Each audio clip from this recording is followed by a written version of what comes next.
जय हिंद दोस्तों, आपका स्वागत है आपके अपने यूट्यूब चैनल तैयारी वाला पे। दोस्तों, हम लोग के द्वारा जो सीरीज चलाया जा रहा है उसका आज पार्ट 3 होगा दोस्तों। इसमें आज हिस्ट्री के 25 महत्वपूर्ण प्रश्नों को लेकर आए हैं दोस्तों। तो आइए आज का प्रश्न सिलसिला शुरू करते हैं। आपके सामने आज का पहला प्रश्न है दोस्तों, स्वप्नवासवदता पुस्तक के लेखक कौन है। पूछा गया है पहले प्रश्न में दोस्तों कि स्वप्नवासवदता जो पुस्तक है दोस्तों वह किसके द्वारा लिखा गया है। ऑप्शन नंबर ए में है दोस्तों कालिदास, ऑप्शन नंबर 2 में है दोस्तों भास, ऑप्शन नंबर सी में है दोस्तों भवभूति और ऑप्शन नंबर डी में है दोस्तों राजशेखर। तो दोस्तों इसका सही आंसर हो जाएगा ऑप्शन नंबर बी। स्वप्नवासवदता पुस्तक के लेखक कौन है दोस्तों, भास। ऑप्शन नंबर बी में क्या है दोस्तों, भास। तो आप लोग ध्यान में रखिएगा, स्वप्नवासवदता पुस्तक के लेखक कौन है, भास। ये जो पुस्तक है दोस्तों स्वप्नवासवदता, इसको 67वीं बीपीएससी में पूछा गया है दोस्तों, ये भी आप लोग ध्यान में रखिएगा। इनके द्वारा एक और पुस्तक लिखा गया है दोस्तों चारुदत्त। चारुदत्त जो भी ये जो पुस्तक है दोस्तों ये भी किसके द्वारा लिखा गया, ये भी भास के द्वारा ही लिखा गया है दोस्तों। आइए इसमें देखते हैं एक और ऑप्शन नंबर ए में है दोस्तों कालिदास। कालिदास के द्वारा भी बहुत सारा पुस्तक लिखा गया है दोस्तों। तो एग्जाम में जो भी क्वेश्चन इससे पूछा जाता है उसी पुस्तक के बारे में हम यहाँ डिस्कस कराएंगे दोस्तों। तो एक इनके द्वारा लिखा गया पुस्तक था अभिज्ञान शाकुंतलम। दोस्तों कालिदास का एक पुस्तक का नाम क्या है, अभिज्ञान शाकुंतलम। दूसरा पुस्तक है रघुवंशम। किनके द्वारा लिखा गया दोस्तों, ये भी कालिदास के द्वारा ही लिखा गया। एक और है मालविका अग्निमित्रम,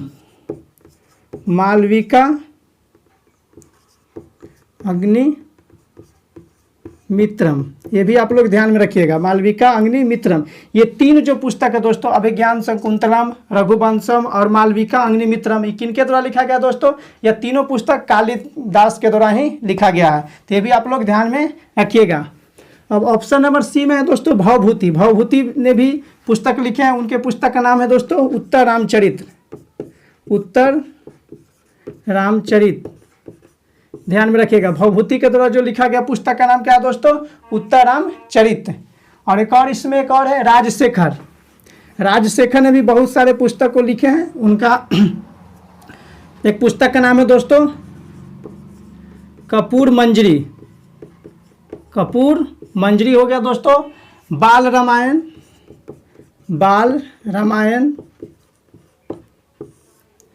हरविलास,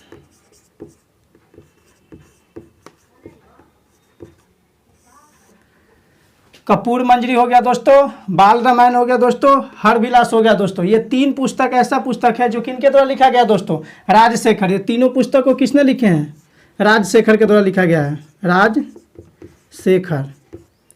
तो आप लोग ध्यान में रखिएगा, कपूर मंजरी, बाल रामायण और हरविलास लिखा गया किनके द्वारा, राजशेखर के द्वारा दोस्तों। तो चलिए दोस्तों अब अगले प्रश्न पर आते हैं। अगला प्रश्न क्या है, अगला प्रश्न है दोस्तों कि कद्दम राजाओं की राजधानी कहाँ थी, यानी कि कद्दम जो राजा था उनकी राजधानी कहाँ, उसने अपनी राजधानी को कहाँ बनाया था दोस्तों। आपके सामने ऑप्शन है तंजौर, ऑप्शन नंबर बी में है दोस्तों वनवासी, ऑप्शन नंबर सी में है दोस्तों कांची और ऑप्शन नंबर डी में है दोस्तों बादामी। तो दोस्तों इसका सही आंसर हो जाएगा वनवासी। ऑप्शन नंबर बी इसका राइट आंसर हो जाएगा दोस्तों। यानी कि कद्दम राजाओं की राजधानी कहाँ था दोस्तों, वनवासी। ये आप लोग ध्यान में रखिएगा, कद्दम राजाओं की राजधानी कहाँ था दोस्तों, वनवासी। इसमें एक और है ऑप्शन नंबर ए में लिखा हुआ है तंजौर है दोस्तों। तो दोस्तों याद रखिएगा तंजौर किसका राजधानी था, चोलों की राजधानी था। चोल का राजधानी कहाँ, चोल वंश का जो राजधानी था कहाँ था दोस्तों, तंजौर। इसमें एक और है कांची, ऑप्शन नंबर सी में है दोस्तों क्या लिखा हुआ है, कांची जो राजधानी था दोस्तों वो पल्लवों की राजधानी था, कांचीपुरम। पल्लव वंश की राजधानी कहाँ था दोस्तों, कांचीपुरम। ये भी आप लोग ध्यान में रखिएगा, जितना बता रहे हैं दोस्तों ये सब पूछा गया है कहीं ना कहीं किसी एग्जाम में, इसको क्या किया गया है दोस्तों, पूछा हुआ ये सब क्वेश्चन है दोस्तों। और एक और है इसमें ऑप्शन नंबर डी में बादामी, इसका राजधानी कहाँ है दोस्तों, वातापी। ये आप लोग ध्यान में रखिएगा। तो बनवासी किसका राजधानी है दोस्तों, कद्दम राजाओं की राजधानी कहाँ था, बनवासी। तंजौर अगर पूछेगा तो चोलों की राजधानी था तंजौर। कांचीपुरम किसका राजधानी था दोस्तों, पल्लव का। और बादामी का राजधानी कहाँ था दोस्तों, वातापी। आप लोग ध्यान में रखिएगा दोस्तों। अब अगले प्रश्न पर आते हैं। अगला प्रश्न देखते हैं क्या है। अगला प्रश्न है दोस्तों मिलान करने वाला है दोस्तों। पढ़ते हैं बढ़िया से इसको। लिखा गया है कि सूची 1 को सूची 2 के साथ सुमेलित करो और निम्न दिए हुए कूट को सही से मिलान करना है दोस्तों। आइए देखते हैं। एक तरफ लिखा हुआ है वेद का नाम लिखा हुआ है दोस्तों, और दूसरी तरफ उसका ब्राह्मण ग्रंथ लिखा हुआ है दोस्तों, यानी कि कौन सा ब्राह्मण ग्रंथ कौन सा वेद से संबंधित है। तो आइए मिलान करते हैं इसको।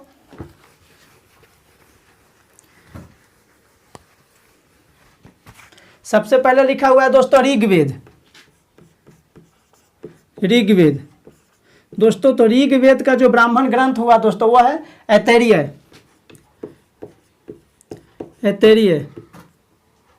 ऐतरेय ब्राह्मण जो ग्रंथ है किससे संबंधित है दोस्तों? ऋग्वेद से। तो पहला का आंसर क्या हो जाएगा? ऑप्शन नंबर सी हो जाएगा। ए का क्या हो जाएगा दोस्तों? ए का हो जाएगा, पहले मिलान कर लेते हैं उसके बाद में लास्ट में देखेंगे। ऋग्वेद का क्या हो जाएगा दोस्तों? ऐतरेय। उसके बाद में है सामवेद। सामवेद दोस्तों, सामवेद का जो ब्राह्मण ग्रंथ है वो पंचविश है। पंचविश, आप लोग ध्यान में रखिएगा। सामवेद का जो ब्राह्मण ग्रंथ है क्या है दोस्तों? पंचविश। तीसरा क्या है दोस्तों? अथर्ववेद।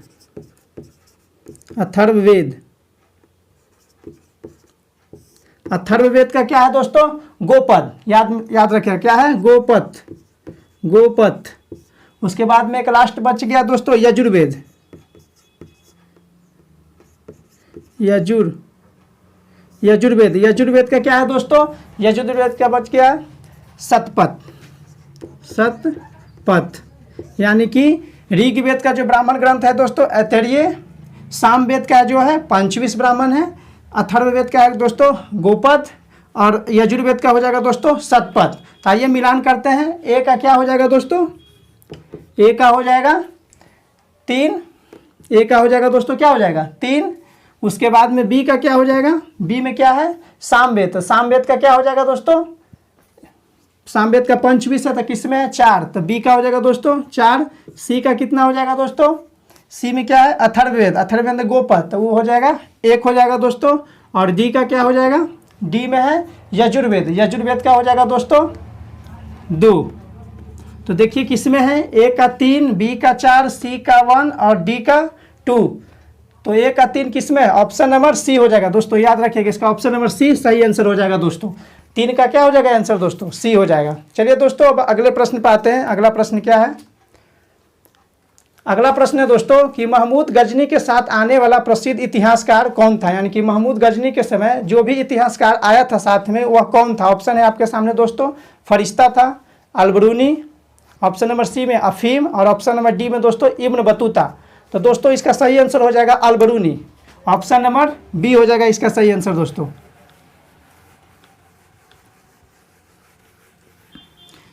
महमूद गजनी के समय जो आया था वो कौन था दोस्तों? अलबरूनी। ऑप्शन नंबर बी इसका हो जाएगा सही, अलबरूनी।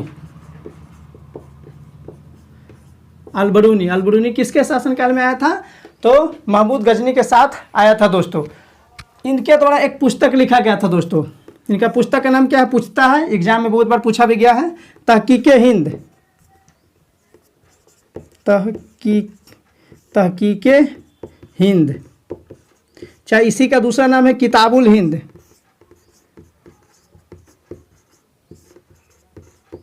या इसी का एक और नाम दिया जाता है भारत की खोज। तीनों एक ही पुस्तक का नाम है दोस्तों। तहकीके हिंद बोलिए, चाहे किताबुल हिंद बोलिए, या भारत की खोज। किनके द्वारा लिखा गया पुस्तक था दोस्तों? अलबरूनी के द्वारा लिखा गया है। पूछा गया है एक पुस्तक का नाम कि तहकीके हिंद किनके द्वारा लिखा गया है? तो अलबरूनी के द्वारा। अलबरूनी किसके समय में आया था? तो महमूद गजनी के शासनकाल में ही आया था। ये आप लोग ध्यान में रखिएगा। तो इसका सही आंसर हो जाएगा ऑप्शन नंबर बी, अलबरूनी। इसमें एक और है दोस्तों Ibn Battuta. Option number D में लिखा हुआ इब्न बतूता। Ibn Battuta.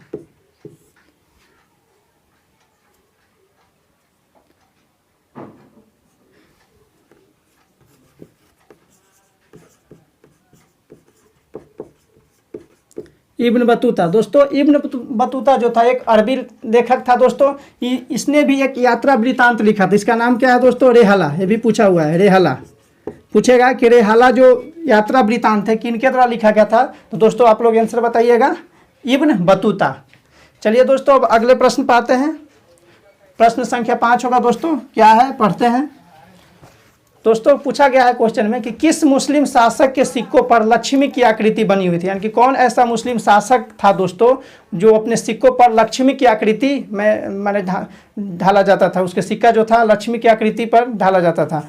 तो इसका ऑप्शन है दोस्तों, ऑप्शन नंबर ए में है Mohammad Ghori, option number B है दोस्तों Alauddin Khilji, option number C है दोस्तों अकबर, और ऑप्शन नंबर डी है दोस्तों उपरोक्त में से कोई नहीं। तो दोस्तों इसका सही आंसर हो जाएगा option number A. Option number A में क्या है दोस्तों, मोहम्मद गौरी।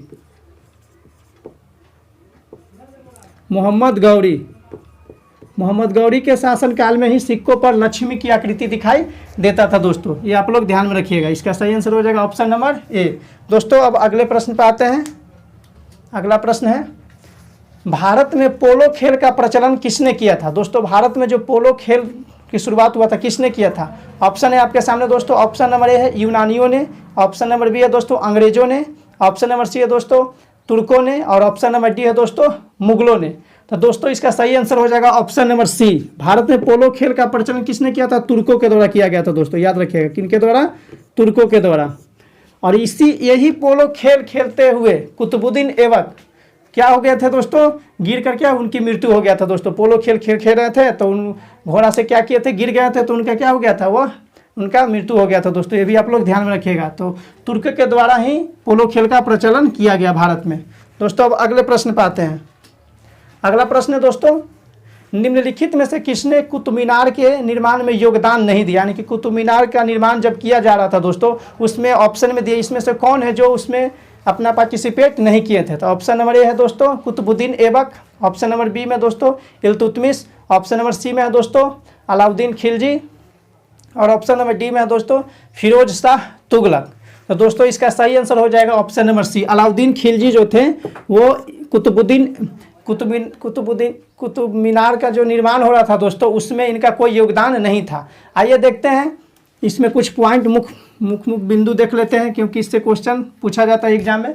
सबसे पहले पूछता है कि कुतुब मीनार का जो नींव सबसे पहले किसके द्वारा रखा गया था। तो याद रखिएगा दोस्तों कुतुबुद्दीन ऐबक नहीं सबसे पहले कुतुब मीनार का नींव रखे थे। उसके बाद में क्या हुआ कि इल्तुतमिश आए, तो इल्तुतमिश ने उसको 4 मंजिला तक उसको पूरा, यानी कि संपूर्ण कुतुब मीनार को अगर पूछेगा किसने बनवाया तो इल्तुतमिश ने ही बनाया था। और इसमें एक और क्वेश्चन पूछा जाता है कि कुतुब मीनार के जो 5वीं मंजिल का निर्माण किसने करवाया था, तो वो करवाया था दोस्तों फिरोज शाह तुगलक। फिरोज शाह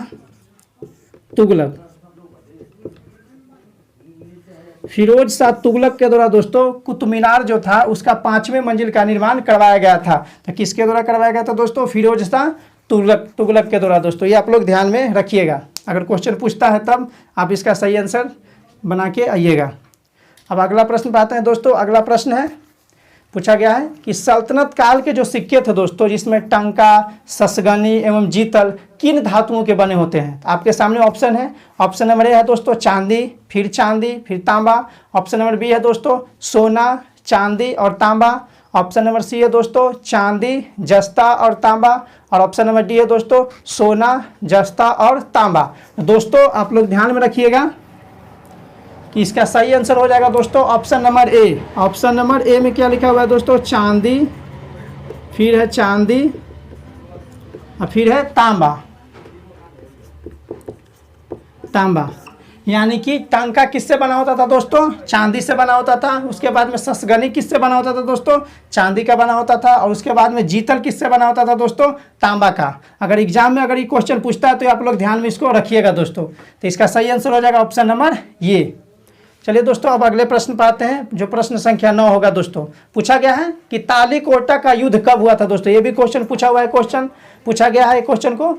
तो क्वेश्चन है तालीकोटा का युद्ध कब हुआ था। आपके सामने ऑप्शन है दोस्तों, और पहला ऑप्शन है 1526 ईस्वी में, दूसरा ऑप्शन है दोस्तों 1565 ईस्वी में, तीसरा ऑप्शन है दोस्तों आपके सामने 1576 ईस्वी में, और लास्ट जो ऑप्शन है दोस्तों 1586 ईस्वी में। तो दोस्तों तालीकोटा का जो युद्ध हुआ था वो 1565 ईस्वी में हुआ था। इसका सही आंसर हो जाएगा ऑप्शन नंबर बी।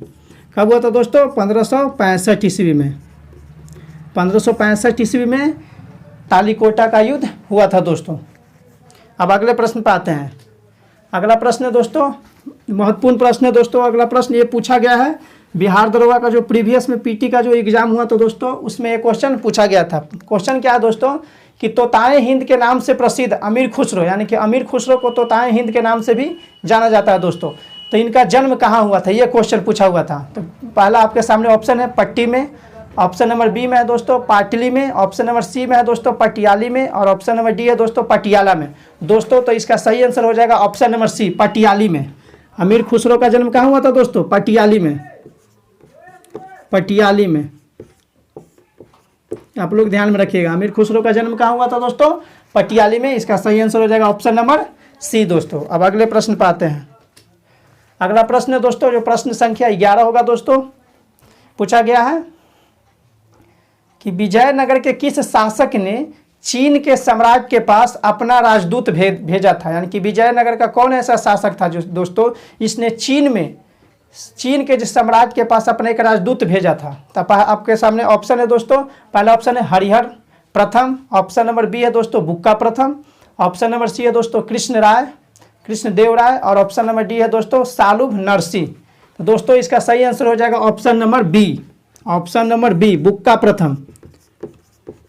बुक्का प्रथम जो था दोस्तों एक राजदूत भेजा था। कहाँ भेजा था दोस्तों, चीन के सम्राट के पास एक राजदूत भेजा था। तो ये आप लोग ध्यान में रखिएगा, बुक्का प्रथम, जिसका आंसर हो जाएगा ऑप्शन नंबर बी हो जाएगा दोस्तों।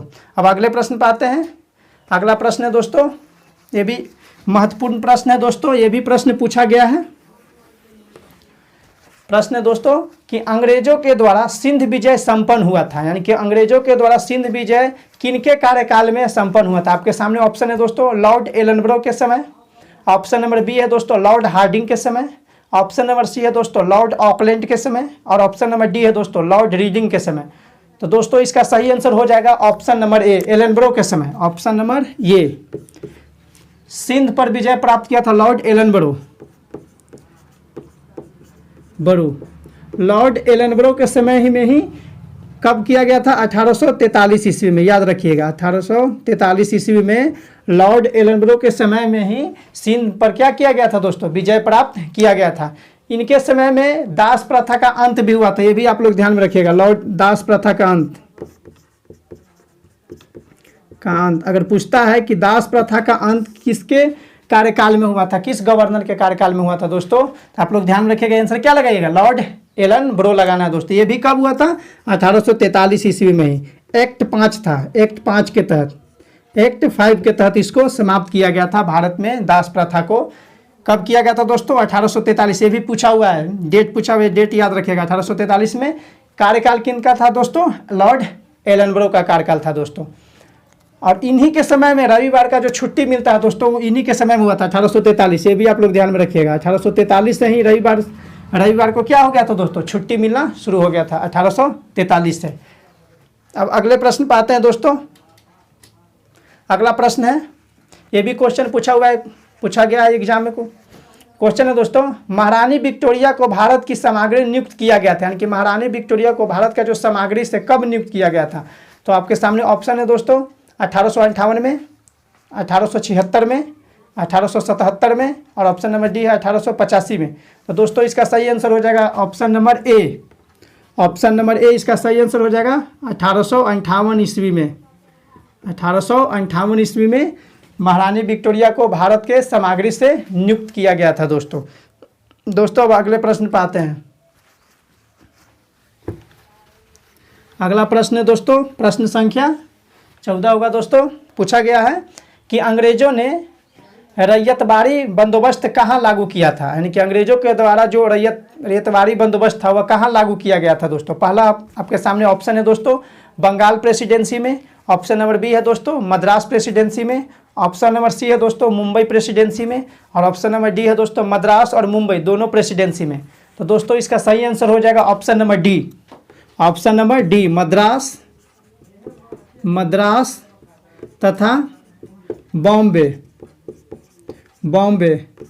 दोनों प्रेसिडेंसी में। याद रखिएगा मद्रास और मुंबई दोनों प्रेसिडेंसी में रैयतवारी बंदोबस्त को लागू किया गया था दोस्तों। तो इसका सही आंसर हो जाएगा ऑप्शन नंबर डी। दोस्तों अब अगले प्रश्न पे आते हैं। अगला प्रश्न है 1857 का विद्रोह लखनऊ में किनके नेतृत्व में आगे बढ़ा था? 1857 का जो विद्रोह हुआ था तो लखनऊ में जो हुआ था वो किनके नेतृत्व में आगे बढ़ा था दोस्तों? आपके सामने ऑप्शन है दोस्तों। पहला ऑप्शन है बेगम ऑफ अवध, अवध का जो बेगम थी उसके वो उनके नेतृत्व में। ऑप्शन नंबर बी है दोस्तों Tatya Tope. Option number C है दोस्तों रानी लक्ष्मीबाई। और ऑप्शन नंबर डी है दोस्तों नाना साहब। तो दोस्तों इसका सही आंसर हो जाएगा ऑप्शन नंबर ए। याद रखिएगा, बेगम हजरत महल वहाँ के नेतृत्व करता थी। ऑप्शन नंबर ए में क्या है दोस्तों? बेगम ऑफ अवध, बेगम ऑफ अवध, यानी कि लखनऊ से बेगम हजरत महल ने 1857 के विद्रोह का नेतृत्व किया था। इसमें ऑप्शन नंबर बी में है दोस्तों तात्या टोपे। तात्या टोपे जो थे, ऑप्शन नंबर बी पर देखते हैं दोस्तों, तात्या टोपे। तात्या टोपे जो थे, टोपे या कानपुर से थे। कहाँ से थे दोस्तों? कानपुर से 1857 का नेतृत्व किसने किया था दोस्तों? तो कानपुर से कौन थे? तात्या टोपे।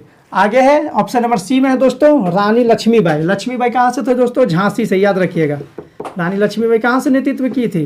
तो झांसी से। और एक और है ऑप्शन नंबर डी में नाना साहब। नाना साहब भी कहाँ से थे दोस्तों? कानपुर से थे। ये भी आप लोग ध्यान में रखिएगा। तो लखनऊ से कौन थे दोस्तों? बेगम ऑफ अवध, यानी कि बेगम हजरत महल। इसका सही आंसर हो जाएगा ऑप्शन नंबर ये।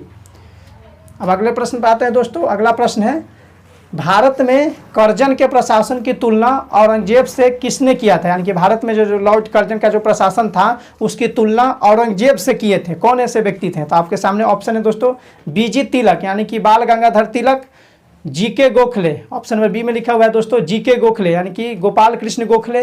ऑप्शन नंबर सी में है दोस्तों दादा भाई नौरोजी। और ऑप्शन नंबर डी में है दोस्तों एनी बेसेंट। तो दोस्तों इसका सही आंसर हो जाएगा जीके गोखले, यानी कि गोपाल कृष्ण गोखले ने ही लॉर्ड कर्जन की तुलना किससे किए थे दोस्तों? औरंगजेब से कर दिए थे। इनका सही आंसर हो जाएगा option number B. Option number B G K Gokhale, Gokhale.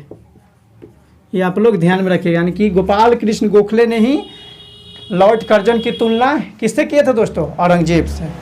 अब अगले प्रश्न पर आते हैं। अगला प्रश्न है दोस्तों, मोपला आंदोलन कब हुआ था दोस्तों? 1921 में। ये भी आप लोग ध्यान में रखिएगा, कभी कभी इसका डेट भी पूछ दिया जाता है कि मोपला जो आंदोलन हुआ था वो कब हुआ था? तो 1921 में हुआ था दोस्तों। तो मोपला आंदोलन 1921 में कहाँ हुआ था, किस क्षेत्र में हुआ था? आपके सामने ऑप्शन है दोस्तों तेलंगाना। उसके बाद में ऑप्शन नंबर बी में है दोस्तों मालाबार। ऑप्शन नंबर सी में है दोस्तों मराठावाड़ा। और ऑप्शन नंबर डी में है दोस्तों विदर्भ। तो दोस्तों इसका सही आंसर हो जाएगा option number B. Option number B है दोस्तों मालाबार। मालाबार कहाँ पड़ता है दोस्तों? केरल में। ये आप लोग ध्यान में रखिएगा, कहाँ पड़ता है? केरल राज्य में ही पड़ता है। मालाबार तट है, मालाबार। आप लोग ये भी ध्यान में रखिए, भारत में जो मानसून की जो शुरुआत होता है जो दोस्तों वह मालाबार तट से ही होता है। ये भी आप लोग इसको ध्यान में रखिएगा। तो मालाबार तट कहाँ पड़ता है? केरल में। तो मोपला विद्रोह कहाँ हुआ था? मालाबार तट। इसका सही आंसर हो जाएगा ऑप्शन नंबर बी। अब अगले प्रश्न पाते हैं दोस्तों। प्रश्न संख्या 18 होगा दोस्तों। भारत में अंग्रेजों ने प्रथम मदरसा कहाँ स्थापित किया? यानी कि मुस्लिम को पढ़ने के लिए मदरसा खोला गया था दोस्तों। तो कहाँ पर खोला गया था? तो इसका ऑप्शन नंबर ए है दोस्तों मद्रास में। ऑप्शन नंबर बी है दोस्तों मुंबई में। ऑप्शन नंबर सी है दोस्तों अलीगढ़ में। और ऑप्शन नंबर डी है दोस्तों कोलकाता में। तो दोस्तों इसका सही आंसर हो जाएगा ऑप्शन नंबर डी। प्रथम मदरसा कहाँ खोला गया था दोस्तों? कोलकाता में। कोलकाता, ध्यान में रखिएगा। कब खोला गया था दोस्तों? 1781 ईस्वी में। 1781 ईस्वी में प्रथम मदरसा कहाँ खोला गया था दोस्तों? कलकत्ता में खोला गया था। उस समय कौन गवर्नर जनरल थे? तो याद रखिएगा Warren Hastings, Lord Warren Hastings थे उस समय वहाँ का गवर्नर जनरल थे दोस्तों। ये भी आप लोग ध्यान में रखिएगा। अब अगले प्रश्न पाते हैं। प्रश्न संख्या 19 होगा दोस्तों। पूछा गया है कि कूका आंदोलन को किसने संगठित किया था? कूका जो आंदोलन हुआ था दोस्तों, पंजाब में कूका आंदोलन हुआ था, इसका संगठित किसने किया था? तो ऑप्शन नंबर ए है दोस्तों गुरु रामदास। ऑप्शन नंबर बी है दोस्तों Guru Nanak. Option number C है दोस्तों गुरु राम सिंह। और ऑप्शन नंबर डी है दोस्तों गुरु गोविंद सिंह। तो दोस्तों इसका सही आंसर हो जाएगा option number C. Option number C में क्या है दोस्तों? गुरु राम सिंह। गुरु राम सिंह, गुरु राम सिंह, यानी कि गुरु राम सिंह ने ही कूका आंदोलन को क्या किया था दोस्तों? संगठित किए थे। आइए अब अगले प्रश्न पाते हैं। अगला प्रश्न है दोस्तों, आनंद मठ उपन्यास की कथा वस्तु आधारित है, यानी कि आनंद मठ जो उपन्यास है उसमें ये 4 गो ऑप्शन दिया हुआ है, 4 ऑप्शन में से किसी एक के बारे में उस पुस्तक में बताया गया था। सबसे पहले ये जान लीजिए दोस्तों कि जो आनंद मठ जो उपन्यास है किनके द्वारा लिखा गया है, तो ये दोस्तों पूछा, ये बंकिम चंद्र चटर्जी के द्वारा लिखा गया ये आनंद मठ उपन्यास है दोस्तों। तो इसमें ऑप्शन देखते हैं, चुवार विद्रोह, ऑप्शन नंबर बी में सन्यासी विद्रोह पर, ऑप्शन नंबर सी है दोस्तों पालीगढ़ विद्रोह पर, ऑप्शन नंबर डी है दोस्तों तालुकदारों के विद्रोह पर। तो दोस्तों इसका सही आंसर हो जाएगा ऑप्शन नंबर बी, सन्यासी विद्रोह, ऑप्शन नंबर बी। यानी कि आनंद मठ जो उपन्यास है दोस्तों उसमें सन्यासी विद्रोह के बारे में बताया गया। इसका सही आंसर क्या हो जाएगा, ऑप्शन नंबर बी, सन्यासी विद्रोह, सन्यासी विद्रोह के बारे में बताया गया है। तो इसका सही आंसर क्या हो जाएगा दोस्तों, ऑप्शन नंबर बी हो जाएगा इसका सही आंसर। अब अगले प्रश्न पे आते हैं दोस्तों। अगला प्रश्न है 1857 के विद्रोह के समय ब्रिटिश प्रधानमंत्री कौन था। जब 1857 की जब लड़ाई शुरू हुआ था दोस्तों उस समय ब्रिटेन का प्रधानमंत्री कौन थे। तो आपके सामने ऑप्शन है दोस्तों, पहला ऑप्शन है पामस्टर्न, ऑप्शन नंबर बी है दोस्तों चर्चिल, ऑप्शन नंबर सी है दोस्तों एटली और ऑप्शन नंबर डी है दोस्तों ग्लैडस्टोन। तो दोस्तों 1857 का जब लड़ाई शुरू हुआ था उस समय ब्रिटेन के प्रधानमंत्री थे दोस्तों पामस्टर्न। ऑप्शन नंबर ए इधर राइट आंसर हो जाएगा, ऑप्शन नंबर ए है दोस्तों इसका सही आंसर हो जाएगा पामस्टर्न थे 1857 के समय ब्रिटेन के प्रधानमंत्री थे दोस्तों। ये क्वेश्चन पूछा गया है, आप लोग इसे याद कर लीजिएगा दोस्तों। अब अगले प्रश्न पर आते हैं। अगला प्रश्न है दोस्तों आसान सा प्रश्न है दोस्तों, बिरसा मुंडा किस राज्य से संबंधित है। यानी कि बिरसा मुंडा जो किस राज्य से संबंधित है। पहला ऑप्शन है दोस्तों झारखंड, दूसरा ऑप्शन है दोस्तों उत्तराखंड, तीसरा ऑप्शन है दोस्तों छत्तीसगढ़ और चौथा ऑप्शन है दोस्तों महाराष्ट्र। तो दोस्तों इसका सही आंसर हो जाएगा option number A, Birsa Munda कहाँ से थे दोस्तों, झारखंड। इनका संबंध किस राज्य से था दोस्तों, झारखंड से। अब अगले प्रश्न पर आते हैं। प्रश्न संख्या 23 होगा दोस्तों, पूछा गया है, ये भी क्वेश्चन जो है दोस्तों पूछा गया है एग्जाम में। भारतीय राष्ट्रवाद का पैगंबर किसे कहा जाता है। तो आपके सामने ऑप्शन है दोस्तों Mahatma Gandhi, option number B है दोस्तों राजा Ram Mohan Roy, option number C है दोस्तों रविंद्रनाथ टैगोर और ऑप्शन नंबर डी है दोस्तों दयानंद सरस्वती। तो दोस्तों भारतीय राष्ट्रवाद का पैगंबर के नाम से राजा राम मोहन राय को जाना जाता है दोस्तों। ऑप्शन नंबर बी हो जाएगा, इसका सही आंसर हो जाएगा राजा राम मोहन राय। राजा राम मोहन राय को ही भारत के राष्ट्रवाद का पैगंबर कहा जाता है दोस्तों। इनके द्वारा ब्रह्म समाज की स्थापना भी किया गया था दोस्तों। ब्रह्म समाज, आत्मीय सभा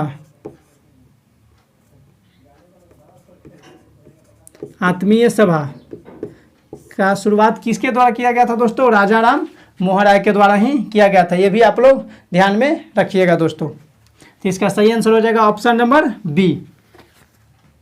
अब अगले प्रश्न पर आते हैं दोस्तों।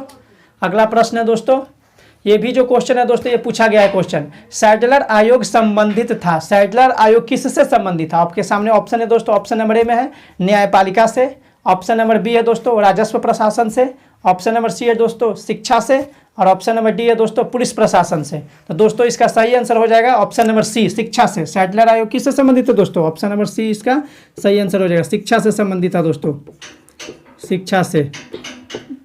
ऑप्शन नंबर सी इसका सही आंसर हो जाएगा दोस्तों। प्रश्न पे आते हैं। ये आज का लास्ट प्रश्न है दोस्तों, 25वां क्वेश्चन है। पूछा गया है अमृत बाजार पत्रिका की स्थापना किसने किया था, यानी कि किसके द्वारा अमृत बाजार पत्रिका की स्थापना किया गया था दोस्तों। पहला ऑप्शन है आपके सामने Girish Chandra Ghosh, option number B में दोस्तों Harish Chandra Mukherjee, option number C में दोस्तों एस.एन. बनर्जी और ऑप्शन नंबर डी है दोस्तों शिशिर कुमार घोष। तो दोस्तों इसका सही आंसर हो जाएगा option number D, Shishir Kumar Ghosh. Shishir Kumar Ghosh के द्वारा ही अमृत बाजार पत्रिका का क्या किया गया था दोस्तों, स्थापना किया गया था दोस्तों। आज का एक महत्वपूर्ण 25 प्रश्नों का हम लोग के द्वारा डिस्कशन कराया गया दोस्तों। तो कैसा लगा ये आप लोग कमेंट करके ज़रूर बताइएगा दोस्तों। अगर वीडियो पसंद आया तो वीडियो को लाइक भी करना है दोस्तों, अपने दोस्तों के साथ शेयर भी करना है दोस्तों, और चैनल पर अगर नए हैं तो चैनल को जरूर सब्सक्राइब कीजिएगा दोस्तों। थैंक यू, जय हिंद।